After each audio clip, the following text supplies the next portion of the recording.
শাবান মাস আসলে, রজব মাস আসলে সাহাবারা কি করতেন আসুন আমরা দেখি কিভাবে তারা রমাদানকে ওয়েলকাম জানাতেন। রজব শাবান আসলেই ওনারা রমাদান পর্যন্ত পৌঁছার আকুতি, আগ্রহ আর ফরিয়াদ আল্লাহর কাছে জানাতেন আর বলতেন, ইয়া আল্লাহ, রমজান পর্যন্ত আমাদের হায়াত বাড়িয়ে দাও। আল্লাহুম্মা বাল্লিগনা রমাদান, আল্লাহ তুমি রমজান পর্যন্ত আমাদের পৌঁছে দাও। আল্লাহুম্মা বারিক লানা ফি রজব ওয়া শাবান ওয়া বাল্লিগনা রমাদান, আল্লাহ রজব শাবানে বরকত দাও, আল্লাহ রমজান পর্যন্ত তুমি আমাদেরকে পৌঁছে দাও। আওয়াজ করে পড়েন আমিন। আমার প্রিয় চাঁপাইনবাবগঞ্জের ভাইরা, গত বছর অনেকের সাথে আমরা একসাথে রমাদান কাটিয়েছি, তাদের অনেকে দুনিয়াতে এখন বেঁচে নাই, এরকম আছে না নাই? এই যে আরো 7 দিন বাকি রমাদান আসতে, এই 7 দিন পর্যন্ত আমরা রমাদান পাবো, কোনো গ্যারান্টি আছে? আচ্ছা, এই বছর যদি খুশ নসিব হয় আমাদের, আমরা যদি পাই, আগামী বছরও যে রমাদান আমরা পাবো, কোনো গ্যারান্টি আছে? তাহলে আসুন আমরা ভেবে নেই, হতে পারে this Ramadan could be the last and final Ramadan in our life. হতে পারে এই রমাদানই হতে পারে আমার জীবনের শেষ রমাদান, ঠিক কিনা বলেন? তাই আসুন আমরা আল্লাহর কাছে দোয়া করি, আল্লাহুম্মা বাল্লিগনা রমাদান, আল্লাহ তুমি রমাদান পর্যন্ত আমাদেরকে পৌঁছে দাও। আওয়াজ করে পড়েন আমিন। ইবনু রাজব আল হাম্বালি লাতাইফুল মাআরিফের মধ্যে লিখেছেন, সাহাবারা ওনারা রমাদান কেন্দ্রিক, আমাদের সালফে সালেহিনরা রমাদান কেন্দ্রিক জীবন কাটাতেন। ওনারা রমজান আসার 6 মাস আগে আল্লাহর কাছে দোয়া করতেন, আল্লাহ রমজান পর্যন্ত পৌঁছে দাও। রমজান চলে যাওয়ার পরে বাকি 6 মাস আল্লাহর কাছে দোয়া করতেন, আল্লাহ এই রমাদানে যে ইবাদত করেছি এই ইবাদতগুলো তুমি কবুল করে নাও। সুবহানাল্লাহ। তাহলে পুরো বছর রমাদান কেন্দ্রিক জীবন। রমজান আসার আগে 6 মাস দোয়া করতো, আল্লাহ আমরা যেন রমজান পাই। রমজান চলে যাওয়ার পরে বাকি 6 মাস বলতো, আল্লাহ রমজানে যে ইবাদত করেছি এগুলো তুমি কবুল করে নাও। সুবহানাল্লাহ। আবার এই শাবান মাসে আল্লাহর হাবিব সাল্লাল্লাহু আলাইহি ওয়াসাল্লাম সবচেয়ে বেশি রোজা রাখতেন। কানা ইয়াসুমু শাবানা কুল্লাহ, সবচেয়ে বেশি রোজা রাখতেন শাবান মাসে। ওয়া কানা ইয়াসুমু শাবানা ইল্লা কলিলা, শাবানের অল্প কয়েকদিন ছাড়া পুরো শাবানটাই বিশ্বনবী রোজা রাখতেন। সুবহানাল্লাহ পড়েন। এই শাবানে আপনারা রোজা রাখছেন তো? রাখছেন? আল্লাহ তুমি কবুল করো, আমরা সবাই পড়ি আমিন। মাইকের সাউন্ডটা একটু উইক মনে হচ্ছে, একটু স্ট্রং করতে হবে সামান্য। মাইক অপারেটর যিনি আছেন একটু স্ট্রং করবেন, আমার শাউট করে কথা বলা লাগতেছে, একটু স্ট্রং করবেন মেহেরবানি করে, মাইকের সাউন্ডটা একটু স্ট্রং করবেন। প্রিয় ভাইরা, এই শাবান শেষে আমাদের মধ্যে আগমন করবে রমাদান, এবং এই রমাদানুল মুবারক আল্লাহ তাআলা আমাদের জন্য সিয়াম ফরজ করেছেন। কি ফরজ করেছেন? তিনি সূরাতুল বাকারার 183 নম্বর আয়াতে ইরশাদ করছেন, রাব্বুল আলামিন বলেন, ইয়া আইয়ুহাল্লাযীনা আমানু কুতিবা আলাইকুমুস সিয়ামু কামা কুতিবা আলাল্লাযীনা মিন ক্বাবলিকুম লাআল্লাকুম তাত্তাকুন। আল্লাহ বলেন, ও বিশ্বাসীরা শোনো শোনো, তোমাদের জন্য সিয়ামকে ফরজ করা হয়েছে, ঠিক যেমন ভাবে তোমাদের পূর্ববর্তী উম্মতদের উপরও সিয়ামকে ফরজ করা হয়েছিল, লাআল্লাকুম তাত্তাকুন, যাতে করে তোমরা সবাই মুত্তাকি হতে পারো। সুবহানাল্লাহ বলেন, যাতে করে তোমরা আল্লাহ সচেতন হতে পারো। তাহলে সিয়ামকে, এই সামনে যে রমাদান আসতেছে আমার প্রিয় ভাইয়েরা, এই পুরো রমাদান ব্যাপী সিয়াম সাধন করা, সিয়াম পালন করাকে আমাদের জন্য ফরজ করে দিয়েছে কে? রমাদানের রোজা রাখার নফল নাকি? রমাদানে সিয়াম পালন করা কি নফল? সুন্নাত? তাহলে কি ফরজ? আওয়াজ করে বলেন, রমাদানের রোজা রাখা কি ফরজ? এটা শুধু আমাদের উপরই ফরজ না, আমাদের আগে যত জাতিগোষ্ঠী এই পৃথিবীতে এসছে সবার উপরে সিয়াম পালনকে ফরজ করেছে কে? সবার উপরে আল্লাহ তাআলা সিয়াম পালনকে ফরজ করেছিলেন। তবে ধরনটা ভিন্ন ছিল, এক এক জাতিগোষ্ঠীর জন্য এক এক ধরনের ছিল। আমাদের জন্য সিয়াম ফরজ টানা 1 মাস 30 দিন বা 29 দিন। কোন কোন উম্মতের উপর 30 দিন না, মাত্র 3টা রোজা ফরজ ছিল। কয়টা? আওয়াজ করে বলেন। আপনাদের কি মনোযোগ আছে না গেছে? মনোযোগ আছে? তাকবীর পড়েন তো, লিল্লাহে তাকবীর। আমাদের 1 মাস সিয়াম ফরজ। পূর্ববর্তী অনেক উম্মতের উপর 1 মাস ছিল না, 3টা ফরজ ছিল। কয়টা? প্রতি মাসের 13, 14, 15 ফরজ ছিল তাদের জন্য। কারো জন্য শুধু একটা, আশুরার রোজা। কোন কোন উম্মতের জন্য 10টা।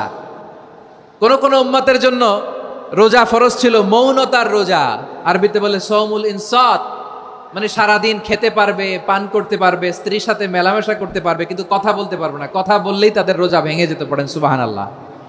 কি অদ্ভুত ব্যাপার, মৌন সম্মতির রোজা। যেমনটি সাইয়্যিদাতুনা মারিয়াম আলাইহিস সালাম বলেছেন, ইন্নী নাযারতু লির-রাহমানি সাওমা ফালান উকাল্লিমাল ইয়াওমা ইনসিয়া।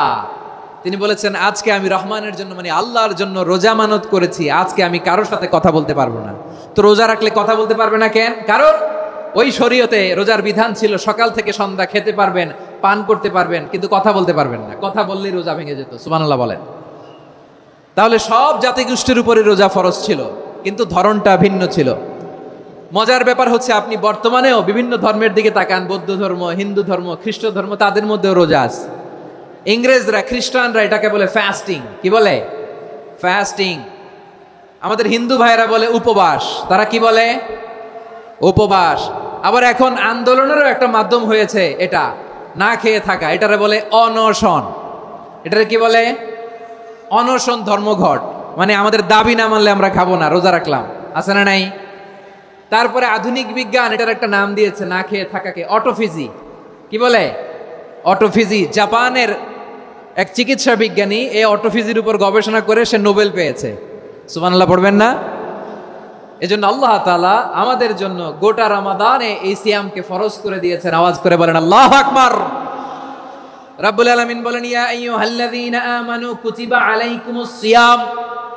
সিয়ামকে তোমাদের উপরে ফরজ করা হয়েছে কামা কুতিবা আলাল্লাযীনা মিন ক্বাবলিকুম, যেমনি তোমাদের পূর্ববর্তীদের উপর রোজা ফরজ করা হয়েছিল, লাআল্লাকুম তাত্তাকুন, যাতে করে তোমরা আল্লাহ সচেতন হতে পারো, যাতে করে তোমরা মুত্তাকি হতে পারো। লাআল্লাকুম তাত্তাকুন, যাতে করে আমরা আল্লাহ সচেতন হতে পারি, আল্লাহ কনসিয়াসনেস আমাদের মধ্যে গ্রো করে। এটা হচ্ছে রোজার prime objective, the prime objective of সিয়াম। অনেকে জিজ্ঞেস করলে অনেকে বলে রোজার মূল উদ্দেশ্য হচ্ছে না খেয়ে থাকা। না। অনেকে বলে গরিবদের কষ্ট অনুধাবন করা রোজার উদ্দেশ্য। না। রোজার উদ্দেশ্য কি? সিয়াম পালনের উদ্দেশ্য কি? এটা আল্লাহ তাআলা স্পষ্ট এই আয়াতের পেছনে বলেছেন যে লাআল্লাকুম তাত্তাকুন, যাতে করে তোমরা আল্লাহ সচেতন হতে পারো, আল্লাহ ভীতি তোমাদের মধ্যে গ্রো করে, গড কনসিয়াসনেস, আল্লাহ কনসিয়াসনেস, আল্লাহ সচেতনতা যেন বাড়ে, দ্য সেন্স অফ অ্যাকাউন্টেবিলিটি। আল্লাহর সুপ্রিম কোর্টের কাঠগড়া এই দুনিয়াতে আমি যাই করলাম তার সবকিছু যে পাই টু পাই হিসাব দিতে হবে, এই sense, to enhance the sense that what ever we do Allah is watching me. আপনি যাই করেন কেউ দেখে না, কিন্তু দেখে কে? শুরুতেই তো জিজ্ঞেস করেছিলাম যে কেউ যেটা দেখে না সেটা দেখেন কে? কেউ যেটা শোনে না সেটা শোনেন কে? এর নাম হচ্ছে লাআল্লাকুম তাত্তাকুন, যাতে করে তোমরা আল্লাহ সচেতন হতে পারো, আল্লাহ ভীরু হতে পারো। দুনিয়ার কেউ দেখে না, কিন্তু আল্লাহ দেখে। এটাই রোজার মূল শিক্ষা। আমার প্রিয় ভাইরা, আপনি লুকিয়ে লুকিয়ে ঘরের ভেতরে অন্যায় করেছেন, পাপ করেছেন, আপনার বাবা দেখে নাই, মা দেখে নাই, স্ত্রী দেখে নাই, কিন্তু দেখেছে কে? আল্লাহর চোখ ফাঁকি দেয়া যায়? আচ্ছা বুঝে থাকলে বলেন তো, সিসি ক্যামেরার চোখ ফাঁকি দেয়া যায় কি যায় না? পুলিশের চোখ, র্যাবের চোখ, বিমানবন্দরে কাস্টমস অফিসারের চোখ, কিন্তু আমার আল্লাহর চোখ? সবাই বলেন আল্লাহর চোখ ফাঁকি দেয়া যায়?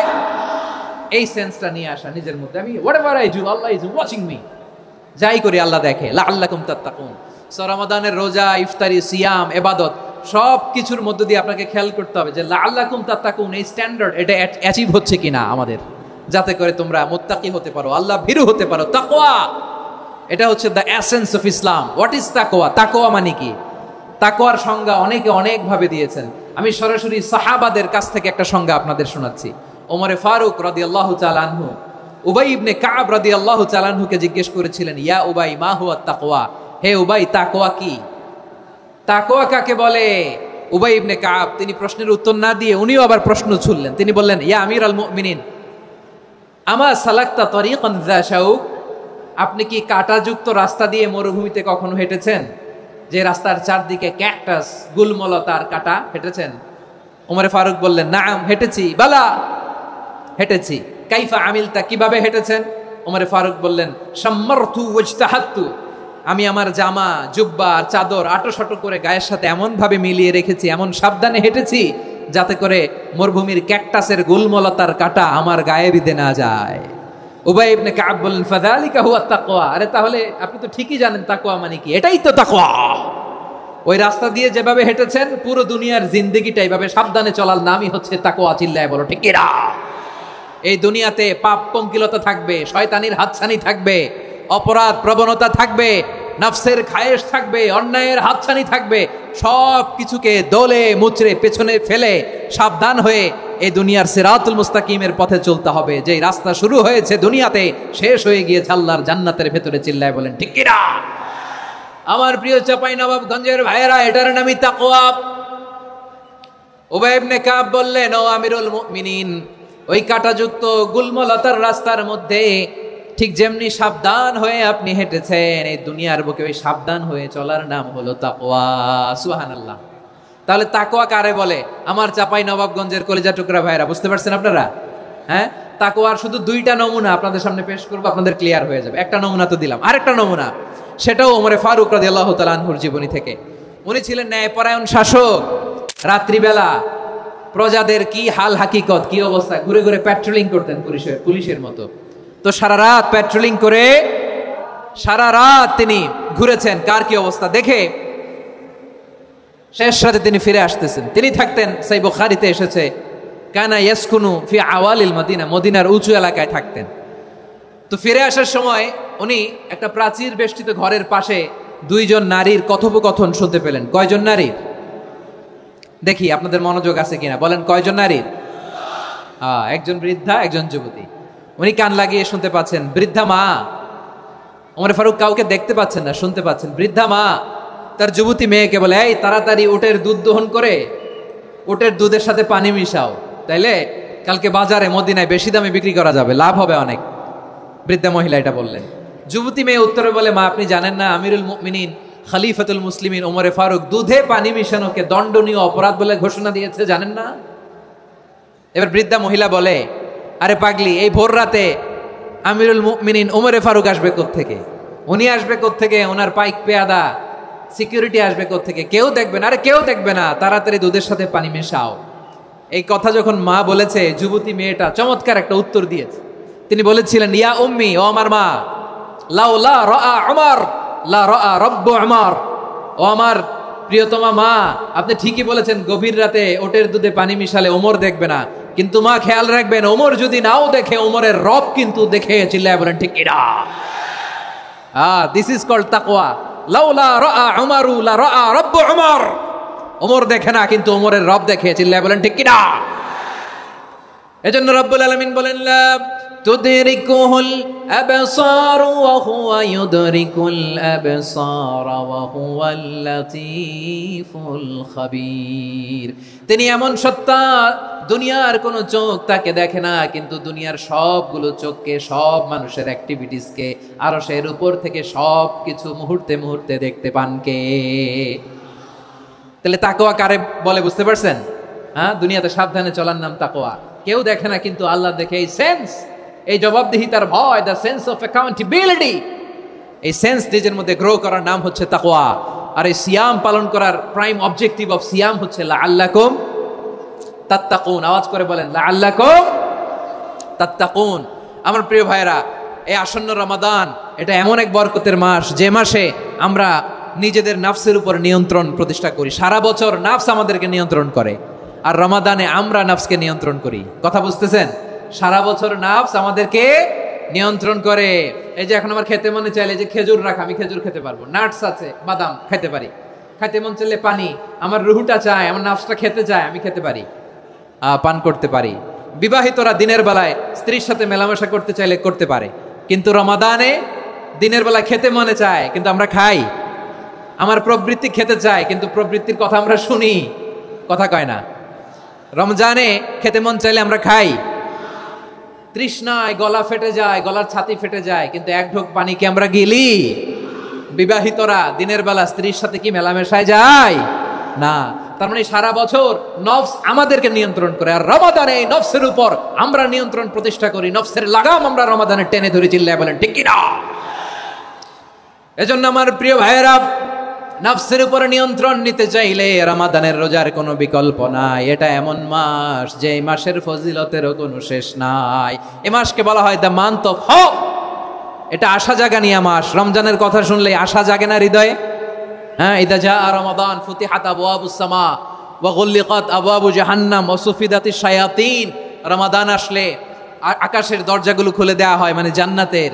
জাহান্নামের দরজাগুলোকে লক করে দেওয়া হয়, শয়তানকে চেইন আপ করা হয়, ইবাদত করলে শুধু করতেই মনে চায়। চিল্লায় বলেন না সুবহানাল্লাহ। রমজানে ইবাদতে যেই মজা পাওয়া যায় সারা বছর অন্য কোনো মাসে এই মজা আপনি পান? আমার চাঁপাইনবাবগঞ্জের ভাইরা আওয়াজ করে বলেন না, রমজানে ইবাদতে যেই মজা অন্য মাসে এটা পান? কারণ রমজানে ইবাদত করলে সওয়াবও বেশি, ইবাদতের একটা পরিবেশ থাকে, ঠিক কিনা বলেন? অন্য মাসে ইবাদত করলে এর সওয়াব পাওয়া যায় গাণিতিক হারে, রমজানে ইবাদত করলে সওয়াব বাড়তে থাকে জ্যামিতিক হারে। সুবহানাল্লাহ কইবেন না? অন্য মাসে সওয়াব বাড়ে গাণিতিক হারে, রমাদানে ইবাদত করলে সওয়াব বাড়ে কিভাবে জ্যামিতিক হারে বাড়ে দেখেন। রমাদানে একটা নফল করলে ফরজের সমান সওয়াব, একটা ফরজ করলে 70 থেকে 700 গুণ সওয়াব, রমজানে উমরা করলে হজের সমান সওয়াব। সুবহানাল্লাহ নাই? দ্য মান্থ অফ হোপ, আশা জাগানিয়া মাস। এই মাস আমাদেরকে হোপফুল করে, আশাবাদী করে। রমাদান যেমনি দ্য মান্থ অফ হোপ, আশা জাগানিয়া মাস, এট দ্য সেম টাইম এই রমাদান হচ্ছে মান্থ অফ ওয়ার্নিং, একটা ওয়ার্নিং এর মাস। নবী যেমনি আশা জাগাইছে আবার ওয়ার্নিং দিয়েও গেছে, খবরদার। ওয়ার্নিংটা কেমন? আল্লাহর হাবিব সাল্লাল্লাহু আলাইহি ওয়াসাল্লাম মসজিদে নববীর ভেতরে হঠাৎ তিনি মসজিদে নববীর মিম্বারে পা রেখে বললেন আমিন। দ্বিতীয় ধাপে পা রেখে বললেন আমিন, তৃতীয় ধাপে পা রেখে বললেন আমিন। সাহাবারা অবাক হয়ে বললেন ইয়া রাসূলুল্লাহ, ইয়া হাবিবাল্লাহ, 3 বার শুধু আমিন আমিন পড়লেন, কেন পড়লেন আমরা কিছু জানি না, আমাদেরকে জানিয়ে দেন কেন আপনি 3 বার আমিন বললেন। রাহমাতাল লিল আলামিন আল্লাহর হাবিব বললেন, ও আমার প্রাণের সাহাবীরা, আমি যখন মসজিদে নববীর মিম্বারের প্রথম ধাপে পা রেখেছি, সাইয়েদনা জিবরিল এসে আমাকে বলেছে, ও নবী, আপনার নাম শুনে যে ব্যক্তি আপনার উপর দুরূদ পড়ে না তার ধ্বংস। আপনি বলেন আমি বলেছি আমিন। দ্বিতীয় ধাপে পা রাখার পর সাইয়েদনা জিবরিল বললেন, ইয়া রাসূলুল্লাহ, মাতা পিতাকে বার্ধক্য অবস্থায় পেয়ে তাদের সেবা করে, তাদের সাথে সদাচরণ করে যে সন্তান জান্নাত কামাতে পারলো না তার জন্য ধ্বংস। আপনি বলেন আমিন। আমি বলেছি আমিন। আবার মিম্বারের তৃতীয় ধাপে ঠিক যখনই আমি পা রাখলাম, সাইয়েদনা জিবরাইল বললেন, নবী, রমজান মাস পাওয়ার পরে এই মাসে ইবাদত করে যে ব্যক্তি নিজের গুনাহ মাফ করাতে পারলো না তার জন্য ধ্বংস। আপনি আওয়াজ করে পড়েন আমিন। কত বড় ধমক, কত বড় ওয়ার্নিং দেখছেন। যে রমাদান পেয়েছে কিন্তু রমাদানের ইবাদত করার মধ্য দিয়ে সে নিজেকে জাহান্নাম থেকে মুক্ত বানাতে পারলো না, তার উপর আল্লাহ লানত, তার জন্য ধ্বংস। সাইয়েদনা জিবরাইল বলেছেন আমিন, স্বয়ং বিশ্বনবী বলেছেন আমিন। আওয়াজ করে পড়েন নাউযু বিল্লাহ। তাহলে রমজান আসবে আর আমরা নিজেদেরকে জাহান্নামীদের লিস্ট থেকে নাম কাটিয়ে জান্নাতীদের লিস্টে উঠাতে পারবো না। এর চেয়ে বড় হতভাগা কি আর কেউ থাকতে পারে? আওয়াজ করে বলেন। তাহলে রমাদানের এই রহমত, বরকত, মাগফিরাত, ফজিলত আমাদের কামাই করার দরকার আছে না নাই? আর মাত্র 7 দিন বাকি। আর মাত্র কয় দিন? এগুলো নিয়ে আমাদের কোনো আগ্রহ নাই। তোমাকেই খুঁজছে বাংলাদেশ, ক্লোজ আপ 1, আর মাত্র 7 দিন বাকি। টেলিভিশনে বিজ্ঞাপন আছে না নাই? রেফেল ড্র হবে লটারির, আর মাত্র 5 দিন আছে না নাই? কিন্তু এমন এক বরকতময় মাস আসতেছে, আর মাত্র 7 দিন বাকি। আমাদের কোনো সেন্সই নাই, আমাদের মধ্যে কোনো অনুভূতি কাজ করে না। হায় রে দুর্ভাগা মুসলমান। আমার প্রিয় ভাইরা, আপনি পৃথিবীতে যত ইবাদত করেন সব ইবাদতের সওয়াব নির্ধারিত। এটা পাবেন বা ওইটা পাবেন, এই সওয়াব জান্নাতে, এই বাড়ি ওই বাড়ি। শুধু সিয়ামের সওয়াবটা অনির্ধারিত। কুল্লু আমাল ইবনে আদম ইউদাফ আল হাসানাতু আশরু আমসালিহা ইলা 700 দি'ফিন ইল্লা সাওম। সব নেক আমলের সওয়াব বাড়তে বাড়তে 700 গুণ, কিন্তু রোজা ছাড়া। রোজার সওয়াব কি হবে? বান্দা খালি রোজা রাখে, ফেরেশতারা কিছু লিখতে পারে না আমল নামায়, কারণ আল্লাহ বলে এটা কিছু লিখিস না, কারণ as-সাওমু লি, এই রোজা রাখছে আমার জন্য, ওয়া আনা আজজি বিহি, এই রোজার সওয়াব, প্রতিদান, অ্যাওয়ার্ড এটা কিয়ামতের দিন আমি আল্লাহ নিজ হাতে দেব, নিজ হাতে দেব। আরেক বর্ণনায় এসেছে ওয়া আনা উজজাবি, আমি আল্লাহ নিজেই হয়ে যাব রোজার প্রতিদান। সুবহানাল্লাহ পড়েন। আবার আল্লাহর হাবিব বলেন, ইন্না ফিল জান্নাতি সামানিয়াতু আবওয়াব, জান্নাতের দরজা মোট 8টা। ফিহা বাবুন ইউসাম্মা আর-রায়্যান, 8টা দরজার মধ্যে স্পেশাল একটা দরজা আছে, ওই দরজাটার নাম হলো আর-রায়্যান। রায়্যান দরজা, লা ইয়াদখুলুহু ইল্লা সাইমুন, রোজাদাররা ছাড়া কেউ ওই রায়্যান দরজা দিয়ে জান্নাতে ঢুকতে পারবে না। শুধু রোজাদারদের জন্য ওই দরজাটা খোলা থাকবে। দরজাটার নাম আর-রায়্যান। এই লাখো জনতা আওয়াজ করলে এই আওয়াজ হয়। বলেন, রোজাদারদের জন্য জান্নাতে স্পেশাল যে লাল গালিচার সংবর্ধনা এন্ড স্পেশাল এন্ট্রি, ওই দরজাটার নাম কি? আর রাইয়ান শব্দটা কেমন লাগে? ভালো লাগে। অনাগত সন্তান যদি কারো আসে, ছেলে সন্তান, নাম রেখে দিয়েন আর রাইয়ান। পারবেন? আমাকে সবাই ধরে রাস্তা ঘাটে, বাসায়, অফিসে, আদালতে, এয়ারপোর্টে ধরলে, হুজুর আমার একটা ছেলে হবে 2 মাস পর, একটা নাম দেন। চাপাই নবাবগঞ্জবাসীর জন্য আমি একটা নাম দিয়ে গেলাম। সামনের 2-3 মাসে, 4 মাসে, 6 মাসে যাদের ছেলে সন্তান হতে পারে বলে মনে করেন, যদি পছন্দ হয় নামটা, নাম রেখে দিয়েন রাইয়ান। কি নাম? লা ইয়াদখুলহু ইল্লা সাইমুন, রোজাদাররা ছাড়া কেউ ঢুকতে পারবে না। মান দাখালাহু লাম ইয়াদমা আবাদা, একবার যে এই গেট দিয়ে ঢুকবে, he will never be thirsty again, তার গলা থেকে চিরকালের জন্য আল্লাহ তৃষ্ণা মিটায়া দিবে। আমরা এই রাইয়ান দরজা দিয়ে সেদিন জান্নাতে ঢুকতে চাই কি চাই না?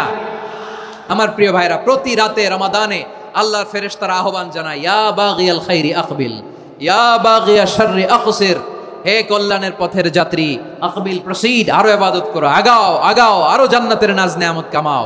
হে অকল্যাণের পথের যাত্রী, আকসির, স্টপ স্টপ, অনেক হয়েছে। আন্না, এই রমাদান এটা পাপের মাস নয়, এটা ইবাদত করে জান্নাত কামানোর মাস। চিল্লায় বলো ঠিক কি না? ওয়ালিল্লাহি উতাকাউ মিনান নার ওয়া যালিকা কুল্লা লাইলা, প্রতি রাতে, রমাদানের প্রতি রাতে আল্লাহ তাআলা এরকম লাখো বনি আদমকে মাফ করে দেওয়ার ঘোষণা দেয়, নাজাতের ঘোষণা দেয়। আমরা আল্লাহর পক্ষ থেকে মাফ, নাজাত চাই কি চাই না? আমরা যদি নাজাত পেয়ে যাই আর কিছু চাই? কথা বলে না। আমাদের নাজাত লাগবে, আওয়াজ করে বলেন তো কি লাগবে? আর কিছু যে চাই না আমি, চাই গো নাজাত, আল্লাহ তোমার কাছে আমার এই মুনাজাত। আর কিছু যে চাই না আমি, চাই গো নাজাত, আল্লাহ তোমার কাছে আমার এই মুনাজাত, আল্লাহ তোমার কাছে আমার এই মুনাজাত। পড়েন আমিন, আর জোরে আমিন। তাহলে রমাদানকে আমরা বুদ্ধিমানের মতো কাজে লাগাতে চাই কি চাই না? হ্যাঁ, বুদ্ধিমানের মতো কাজে লাগাইতে হবে। মুমিনরা স্মার্ট হয়। এই রমাদানে আমাদের কি করণীয়, কি বর্জনীয়, সংক্ষেপে 7টা করণীয় 7 মিনিটে, 7টা বর্জনীয় 7 মিনিটে বলে আমরা বিদায় নিব ইনশাআল্লাহ। বলেন, কেউ উঠা বসা করবো না ইনশাআল্লাহ। বলেন মাশাআল্লাহ, অনেক শান্ত। জি, আমার দিকে তাকান। রমাদানে, আসন্ন রমাদানে আমাদের 7টি করণীয়। 1 নাম্বার করণীয়, এই রমাদানকে আপনি কোরআনময় করে তুলুন। কোরআনময় করে তুলুন 2025-এর রমাদান। এই হচ্ছে আজকের প্রোগ্রামের স্লোগান। জোরে বলেন ঠিক কিনা? কোরআনময় করতে রাজি আছেন? কোরআন তেলাওয়াত করতে রাজি আছেন? আমার প্রিয় ভাইরা, ধীরস্থির ভাবে কোরআন তেলাওয়াত করুন, তাড়াহুড়ো করে নয়। আনাস রাদিয়াল্লাহু তাআলা আনহু বলতেন, রুব্বা কারি লিল কোরআন ওয়াল কোরআনু ইয়ালআনহু, কোরআনের অনেক কারি আছে যারা কোরআন পড়ে কিন্তু সওয়াব পায় না, বরং আল্লাহর কোরআন তার বিরুদ্ধে আল্লাহর দরবারে নালিশ করে আর লানত করতে থাকে। আমরা কি ওই রকম কোরআনের তেলাওয়াতকারী হতে চাই? না। ধীরস্থির ভাবে, ওয়ারাত্তিলিল কোরআনা তারতিলা, তার তিলের সাথে পড়বেন। বিষ্ণু ঈসা ইসলাম কানা ইয়ামুদ্দু সাওতাহু মাদ্দান, টেনে টেনে পড়তেন। আলহামদুলিল্লাহি রাব্বিল আলামিন আর রহমানির রহিম মালিকি ইয়াউমিদ্দিন ইয়্যাকা না'বুদু ওয়া ইয়্যাকা নাস্তাঈন اهدنا الصراط المستقيم صراط الذين أنعمت عليهم غير المغضوب عليهم ولا الضالين। পড়েন আমিন। কানা ইয়ামুদ্দু সাওতাহু মাদ্দান, টেনে টেনে পড়তেন। ওয়া কানা ইউকাত্তিউ আয়াতাহু, ইউকাত্তিউ আয়াতান আয়াতান, প্রত্যেক আয়াত পড়ে পড়ে তিনি থামতেন। এভাবে কোরআন পড়তে হবে। আমাদের অনেক মা বোনেরা, আজকের এই চাপাই নবাবগঞ্জের প্রোগ্রামের অনেকগুলো মহিলা প্যান্ডেল আমি ল্যান্ডিং করার সময় দেখেছি। আমার অনেক বোনেরা, ওনারা কোরআন খতম করতে যে এমন ভাবে তেলাওয়াত করেন, কোরআন তেলাওয়াতের আদব আর অবশিষ্ট থাকে না। আমরা তার তিলের সাথে তেলাওয়াত করব, যেমনটি আমি পড়ে শোনালাম। বিষ্ণু ইসলাম প্রতি আয়াত শেষে থামতেন, টেনে টেনে পড়তেন, তার তিলের সাথে পড়তেন, সুর করে পড়তেন। মানলাম ইয়াতাগান্না বিল কোরআন ফালাইসা মিন্না, যে সুর করে কোরআন পড়ে না সে আমার উম্মত হতে পারে। জাইনুল কোরআন বিআসওয়াতিকুম, বিষ্ণু বলেন সুর করে কোরআন পড়বা। অনেকে কোরআনের খতম তুলবার জন্য কোরআনরে একেবারে খতম করে দেয়, এরকম আছে না নাই? কোরআনের খতম তোলার জন্য কোরআন রে কি করে? একেবারে খতম করে দেয় না। আপনি ধীরস্থির ভাবে পড়ে যদি খতম দিতে পারেন মাশাআল্লাহ, না পারলে যতটুকু পারেন পড়বেন। এরপর অনুবাদ পড়ার চেষ্টা করবেন, তাফসীর পড়ার চেষ্টা করবেন। আপনাদের জন্য এক অনন্য উপহার রয়েছে আমার পক্ষ থেকে, এক নজরে কোরআন। 114 সূরা সারমর্ম সার নির্যাস আমরা নিয়ে এসেছি এখানে বাংলা ভাষায়। আমার জানা মতে খুব সম্ভবত এই প্রথম কাজ কেউ করে নাই। আরবিতে পাবেন এরকম অনেক বই, ইংরেজিতে কিছু কাজ আমরা দেখেছি, কিন্তু বাংলায় পাবেন না। এত চমৎকারভাবে আমরা সূরাগুলোর সারমর্ম সার নির্যাস তুলে ধরার চেষ্টা করেছি। 5 পৃষ্ঠায় আপনি জেনে যাবেন এই সূরার সেন্ট্রাল থিম কি। 5 পৃষ্ঠায় জেনে যাবেন মেজর থিম কি, এই সূরায় কি কি নিয়ে আলোচনা করা হয়েছে, এই সূরা থেকে মূল লেসন কি, মূল শিক্ষা কি, সহজে আপনারা বুঝে যাবেন। সুযোগ হলে এটা সংগ্রহ করবেন আপনারা। যে কোনো ধরনের ভালো অনুবাদ আপনারা পড়বেন, তাফসির পড়বেন। আমরা কোরআনময় করতে চাই। খতম কোরআনে রমাদানের 1 খতম দেওয়ার একটা সহজ পদ্ধতি হচ্ছে রমাদানের প্রতি নামাজের পরে 4 পৃষ্ঠা। প্রতি নামাজের পরে কয় পৃষ্ঠা? 4 পৃষ্ঠা। তাহলে 5 ওয়াক্তে 4 পাঁচা 20 পৃষ্ঠা। হেফজে কোরআনগুলো 20 পৃষ্ঠা এক পারা। এভাবে 30 দিনে আপনার 1 খতম হয়ে যাবে।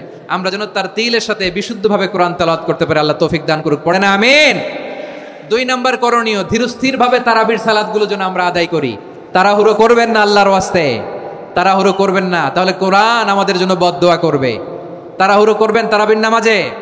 তারাবির নামাজ সালাতুত তারাবিহ মানে বিশ্রামের নামাজ, আর আমরা পড়ি সলাতুল কিতার, রেলগাড়ির মতো নামাজ।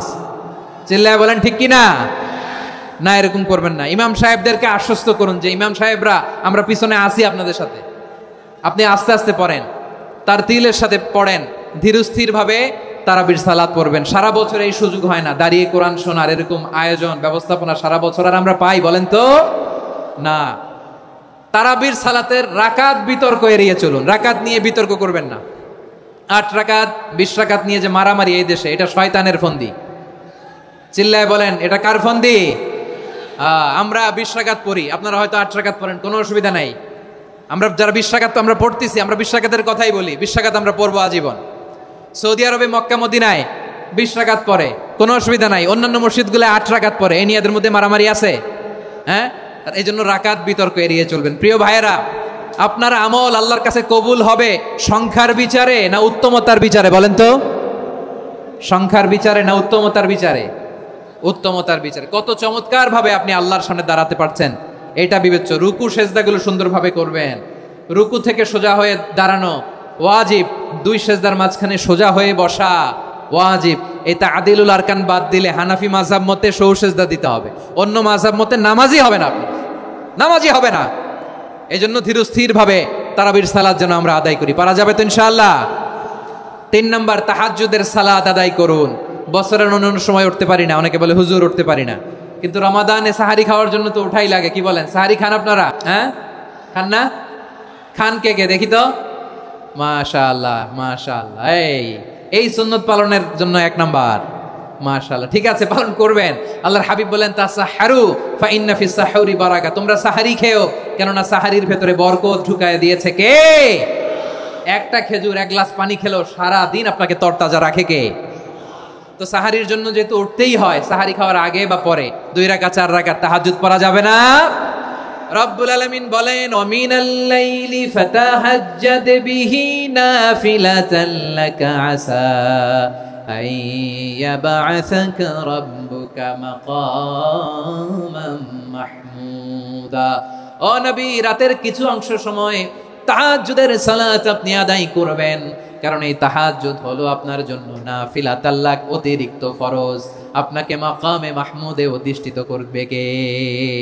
এজন্য যারা সম্মানিত হতে চান, সম্মানের আসনে যেতে চান, তাদের জন্য তাহাজ্জুদ অবধারিত। আমরা রমজানে সাহারির আগে তাহাজ্জুদ পড়তে চাই কি চাই না? এই নামাজটা আল্লাহ বড্ড ভালোবাসেন। কেন জানেন? কারণ গভীর ঘুমকে স্যাক্রিফাইস করে আমরা এই নামাজ পড়ি। ঘুমের আরবি জানা আছে কারো? ঘুমরে আরবিতে কি বলে? অনেকগুলো আরবি আছে। একটা আরবি হচ্ছে নুআস, তন্দ্রা, তন্দ্রা, আমানাতান নুআস কোরআনে এসেছে। আরেকটা আছে ঝিমুনি, ঝিমুনি, এইভাবে ঝিমুনি আসে ঘুমের আগে, এটারে বলে সিনা। এটারে কি বলে? সিনা। স্বাভাবিক ঘুমকে আরবিতে বলে নাউম। স্বাভাবিক ঘুমকে কি বলে? এই সিনা আর নাউমকে আল্লাহ এক আয়াতে এনেছেন, লা তাখুযুহু সিনাতু ওয়ালা নাউম। আল্লাহর তন্দ্রা নাই, ঘুম নাই, ঘুমের আগে যে তন্দ্রা আছে ওইটাও নাই। তাহলে নুআস, সিনা, নাউম পেলাম। আরেকটা ঘুমের আরবি হচ্ছে হুজুদ। চাঁপাইনবাবগঞ্জ আওয়াজ করে বলেন, আরেকটা ঘুমের আরবি কি? হুজুদ। এটা মাঝরাতের ঘুম, শেষ রাতের ঘুম, যেই ঘুমটা বড্ড মজা লাগে। কাঁথা টেনে টেনে, ব্ল্যাঙ্কেট টেনে টেনে আরেকটু ঘুমাইতে মন চায়, আরেকটু, আর 1 মিনিট, আর 2 মিনিট, এরকম একটা মজার ঘুম শেষ রাতে আছে না নাই? এই শেষ রাতের ঘুম, এই হুজুদের ঘুমকে স্যাক্রিফাইস করে যেই সালাত পড়া হয়, ওই সালাতের আরবি নাম হচ্ছে সলাতুল হুজুদ বা সলাতুত তাহাজ্জুদ। চিল্লায় বলেন আল্লাহু আকবার। এজন্য আল্লাহ তাআলা এই তাহাজ্জুদের সালাতকে এত পছন্দ করেন। পড়বেন তো রমাদানে। 4 নম্বরে মুক্ত হস্তে দান করুন, মুক্ত হস্তে দান করুন। ওয়ামা আতাইতুম মিন যাকাতিন তুরিদুনা ওয়াজহাল্লাহি ফাউলাইকা হুমুল মুদঈফুন। তোমরা মনে করো না যাকাত দিলে তোমাদের সম্পদ কমে যায়, এটা ভেবো না, বরং তোমরা আল্লাহর খুশির জন্য যে যাকাত দাও, তারপরে তোমার যে সম্পদ থাকে ওই সম্পদের মধ্যে প্রবৃদ্ধি দান করে কে? আপনি মনে করছেন দিলে কমে? চাঁপাইনবাবগঞ্জের ভাইয়ের আওয়াজ করে বলেন, দান করলে কি সম্পদ কমে নাকি বাড়ে? আওয়াজ করে বলেন, কমে না বাড়ে? বাড়ে।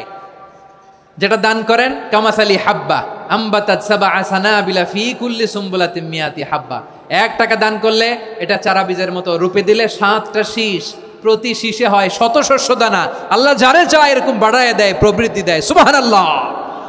এজন্য মুক্ত হস্তে দান করতে রাজি আছেন? আগে আগে যাকাত ক্যালকুলেট করে রাখেন। আপনার যাকাত বর্ষ যদি পরেও হয়, দেরি করেও হয়, ধরেন যে প্রতি বছর মুহররমে দেন, আপনি আগে দিতে পারবেন। যাকাত অগ্রিম আদায় করা যায়। সুবহানাল্লাহ বলেন। বিষ্ণু ঈসা ইসলাম রমাদানে এত দান করতেন, কানা আজওয়াদান নাস, কিন্তু রমাদানে আজওয়াদুন নাস আজওয়াদু বিল খাইরি মিনার রিহিল মুরসালা। প্রবাহিত বাতাসের চেয়ে বিশ্বনবী আরো বদান্যতা বেড়ে যেত। প্রবাহিত বাতাস যেমনি সবাইরে বাতাস দেয়, আস্তিক নাস্তিক মুমিন কাফির সবাইকে শীতল করে দেয়, তেমনি নবীজির রমাদানের দান ছিল এমন, কেউ নবীর কাছে চেয়ে ফিরে গিয়েছে এর নজির নাই। জোরে বলেন সুবহানাল্লাহ। রমাদানে দান করব, ইফতার শেয়ার করব। কাউকে ইফতারি করালে সারাদিন রোজা রেখে তার যে সওয়াব, আপনি ইফতার করানোর কারণে আপনার আমলনামায় ওই সওয়াব আল্লাহ ঢুকাই দিবেন। পড়েন সুবহানাল্লাহ। সাহাবারা বললেন, নবী আমরা গরিব মানুষ, ইফতারি খাওয়ানোর পয়সা নাই। আল্লাহর হাবিব বললেন, ওয়ালাউ বিমাজকাতি লাবান, 1 ঢোক দুধ, ওয়ালাউ বিতামরা, 1টাও খেজুর, ওয়ালাউ বিশারবাতিমা, 1 ঢোক পানি খাইয়েও যদি কারো রোজা ভাঙাও, তারপরে ওই সওয়াব তোমার আমলনামায় দিবে কে? তাহলে মুক্ত হস্তে দান করুন, 4 নাম্বার। 5 নাম্বার হচ্ছে কদর তালাশ করুন। রমজানের সবচেয়ে দামি সময়। বিষ্ণু বলেন, মান হরিমা খাইরাহা ফাকাদ হরিম। যে কদর মিস করলো সে সব মিস করলো, হি ইজ দ্য লুজার। আচ্ছা বলেন, এই বরকতের মাসে আমরা কি লুজার হতে চাই না গেইনার হতে চাই? সবাই বলেনি। বলেন, এই রমাদানে আমরা লুজার হব না গেইনার হব? ইন্না আনজালনাহু ফি লাইলাতিল কদরি ওয়া মা আদরাকা মা লাইলাতুল কদর লাইলাতুল কদরি খায়রুম মিন আলফি শাহর। পড়েন আল্লাহু আকবার। লাইলাতুল কদরি খায়রুম মিন আলফি শাহর, 1000 মাসের চেয়েও সেরা। 1000 মাসে হয় 83 বছর 4 মাস। 83 বছর 4 মাস টানা ইবাদত করলে যেই সওয়াব, কদরের রাতে ইবাদত করলে অতটুকু সওয়াব আপনি পাবেন, আল্লাহ সেটা বলে নাই। আল্লাহ বলে তার চাইতে বেশি সওয়াব দিয়ে আপনার আমলনামা ভরে দিবে কে? কদর যেন মিস না হয়। 21, 23, 25, 27, 29 নাকি খালি 27? আপনারা কি খালি 27? হ্যাঁ না, ফালতামিসু ফিল আশরিল আওয়াখিরি ফিল মিনাল ভিতরি। রমজানের শেষ দশকের বেজর রাতগুলোকে কদর হিসেবে তালাশ করো। আল্লাহর হাবিব সাল্লাল্লাহু আলাইহি ওয়াসাল্লাম শেষ 10 দিন টানা ইবাদত করতেন। টানা ইবাদত। ইদা জাআল আশরু আহিয়াল লাইলা আইকাযা আহলা ওয়া জাদ্দা ওয়া শাদ্দাল মিজার। সারা রাত জেগে ইবাদতের নজির নবীজির নাই, শুধু রমজানের শেষ দশক ছাড়া। সুবহানাল্লাহ বলেন। নিজেও ঘুমাতেন না। ফাতেমা রাদিয়াল্লাহু তাআলা আনহু, আলী রাদিয়াল্লাহু তাআলা আনহু কাউকে ঘুমাতে দিতেন না, সবাইকে জাগিয়ে তুলতেন। আমরা সারা রাত জেগে ইবাদত করব। রাজি আছেন তো? কদর যেন আমাদের মিস না হয়। আজকে থেকেই ক্যালেন্ডারে মার্ক করে রাখেন। সব কাজ পেছনে ফেলে, সব ব্যস্ততাকে পেছনে ফেলে ইবাদতের জন্য আমরা প্রস্তুত থাকবো কদরের রাতে। কোনোভাবে কদর যেন আমাদের মিস না হয়, ইনশাআল্লাহ। বলেন তো সবাই। 6 নম্বরে পারলে ইতিকাফ করবেন। আল্লাহর হাবিব সাল্লাল্লাহু আলাইহি ওয়াসাল্লাম প্রতি বছর 10 দিন ইতিকাফ করতেন। যে বছর ইন্তেকাল করবেন সে বছর 20 দিন ইতিকাফ করেছেন। আপনি বলবেন, হুজুর ইতিকাফ না করলে সমস্যা কি? আমার নবী একটা ইবাদত সারা জীবনেও ছাড়ে নাই, আর আপনি জীবনে একবারও করেন নাই। এবার হিসাব আপনার কাছে, হিসাব আপনার কাছে। না পারলে অন্তত রাত্রি বেলাগুলো মসজিদে কাটাবেন। পারবেন তো ইনশাআল্লাহ? সব শেষে শিশু এবং নারীদের ব্যাপারে বিশেষ খেয়াল রাখবেন। শিশুদের রমাদানের ব্যাপারে উৎসাহ দেন, তাদের প্রস্তুতি নেওয়া, তাদেরকে রোজা রাখতে দিবেন আমার ভাইয়েরা এবং বোনেরা। পর্দার আড়ালে মায়েদেরকে বলবো, চাপাই নবাবগঞ্জের মায়েরা, একদিন 2 দিন না খেয়ে থাকলে আপনার ছেলে মেয়ে মারা যাবে না, ঠিক কিনা বলেন? ওদেরকে উৎসাহিত করেন, ওদের ছোট্ট যারা রাখতে দেন, বলেন যে বাবা সকাল থেকে দুপুর পর্যন্ত না খেয়ে থাকলে তোমার অর্ধেক রোজা, এরকম 2 দিন অর্ধেক মিলে তোমার 1 রোজা। এরকম আমি কত রোজা রাখছি ছোটবেলায় কোনো হিসাবই নাই। আমার দাদি বলতো সকাল থেকে না খেয়ে দুপুর 12টা পর্যন্ত রাখলে নাকি অর্ধেক হয়, এরপরের দিন অর্ধেক, 2 অর্ধেক মিলে 1 রোজা। এটা তো আসলে রোজা হয় না, কিন্তু তাকে উৎসাহ দেয়া। ইফতার প্রোগ্রামগুলোতে নিবেন আমাদের বাচ্চাদেরকে, দেখবেন যে ওর ক্ষুধা লাগতেছে, খায় না, কারণ কেউ খায় না, একজন আজান দিচ্ছে, সবাই খেজুর নিয়ে ইফতার করতেছে। এই দৃশ্য, এই ট্র্যাডিশন, এই ইবাদত, এই তারবিয়া ওর আগামীর জীবনটাকে সুন্দর করবে। চিল্লায়া বলেন ঠিক কিনা? এভাবে আগামীর প্রজন্মকে আমাদের গড়তে হবে। শিশুদের রোজার ব্যাপারে প্রস্তুতি নিন, উৎসাহ দিন। আর নারীদেরকে কষ্ট দিবেন না। সারা দিন পেঁয়াজু, আলুর চপ, বেগুনি, পাকোড়া, ছোলা, মুড়ি, শরবত, রুয়াবজা আছে না নাই, বানাতে বানাতে আমাদের বোনেরা কাহিল হয়ে যায়, আর তারাবি পড়তে পারে না, ইবাদত করতে পারে না। আমরা যেন আমাদের বোনদের প্রতি এহসান করি। পারবেন তো সবাই?